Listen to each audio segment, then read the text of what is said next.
Alrighty. Hello, everybody. Um, Update on the Nashville Zoo data center. When they were going to build, are going to build. They're saying they're going to build it right by the Nashville Zoo. The mayor files eminent domain legislation in fight over proposed data center by Nashville Zoo. This was the 29th. Uh, Look at the cute little red panda. Uh, Nashville Mayor Freddie O'Connell's office is now moving to stop the project by taking ownership of the property that DC Blocks hopes to build a data center on through eminent domain. This comes during an ongoing discussion over a controversial plan to build a data center next to the Nashville Zoo. Nashville will continue to grow, and that's a good thing, O'Connell said. The growth should reflect our values. More than 533,000 people have now signed a petition uh, opposing the proposed DC Blocks data center next to the Nashville Zoo. As public pressure grows, the Metro Planning Commission has advanced two bills to restrict future data center development. One would place a temporary moratorium on new projects, and the other would ban large data centers in densely populated areas and impose stricter rules on others. You think that would be a given. You wouldn't have to make these moratoriums and shit against these things. That should be common sense. Anyway, the common sense ain't so common anymore, yeah. Legislation that would protect all of Davidson County from the dangers of data centers from banning the largest hyperscale facilities, while imposing some very strict rules, regulations, procedural requirements, and environmental protections on other larger ones. But despite the opposition, their legal representative says they still plan to build, and they're not backing down. They're going to build it there, he said. We already have the permits in hand. We just want to work with the community to find a solution. Who said that they could build it there? Is the question here. Um, anyway,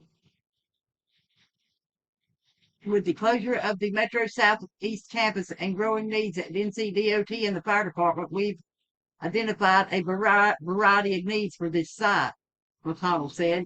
Metro has a big need for additional real estate, particularly office space. We see a lot of public employees used to working in trailers, which are really uncomfortable. They're freezing in the winter, they're boiling in the summer. So he's trying to find a solution. It's another use for this land, so they won't be able to use it for the data center. Uh, is what this is saying here. And here is the petition for it there. Uh, and here's another article about it. This is from yesterday. Uh, it's nearly 24 acres. Grassmere Park site. It's set for public vote the 7th. So it's saying the same things here. Uh, anyway, and here's where the lawyer is saying the permits in hand. That's a separate article. Here's people, protesting it, not protesting it, going to the meetings about it. Um, See, it says they already have permits in hand. The building is vested. But it's saying the same thing, yeah. We will not make more than 65 decibels worth of noise at the property line. The limit in the code is 80. It's quieter than any other business in the area, and any other businesses, any than it. Blah, blah, blah. It's quieter than any other business in that area, any other business in that industrial area. Why didn't it just say that? That was stupid. Uh, when it comes to whether building the data center is final, there seems to be a debate. The chair of the Metro Planning Commission is working to pass legislation blocking large data centers and imposing restrictions on others. He does not consider the DC Blocks plan a done deal, whereas they're saying that it is. Anywho, and this is who they are.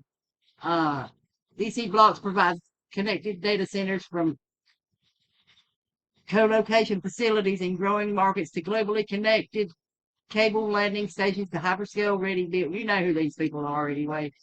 Uh, that we don't need this data center.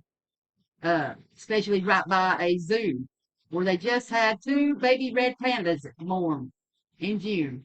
That's why that picture was with that first article. Ain't they so cute? Look at them. They announced the birth of the two male red panda cubs on Thursday. That was June the 2nd. June, sorry, June 7th. Uh, well, it was, they just announced it, that they were born June 7th. The mother Sisu and father Dupa. They are the second litter for the pair. The zoo said it has welcomed cubs in back-to-back years, which they say is encouraging sign for the future. That's good. It's good to hear. Uh, they're the most delicate the first few months of life, so it's the only intervene when medically necessary with them.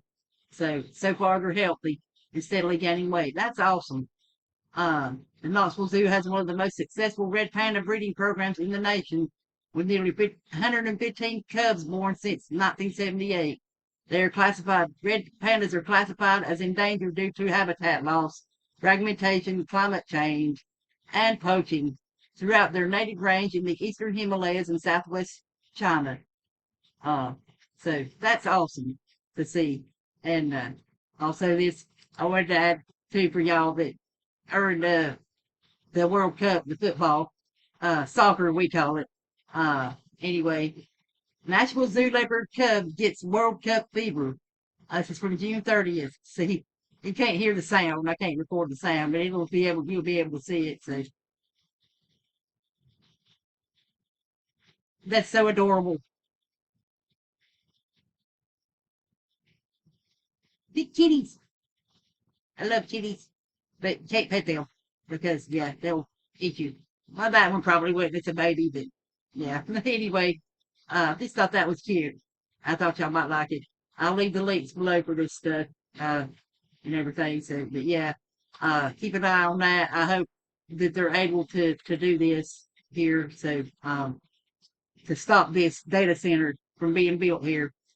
Anyways, there wanted to just make y'all aware of this if you wasn't aware already. So, anyway, take care, y'all. Have a great rest of your day, night, whatever it is, wherever you are. Love y'all and be safe out there.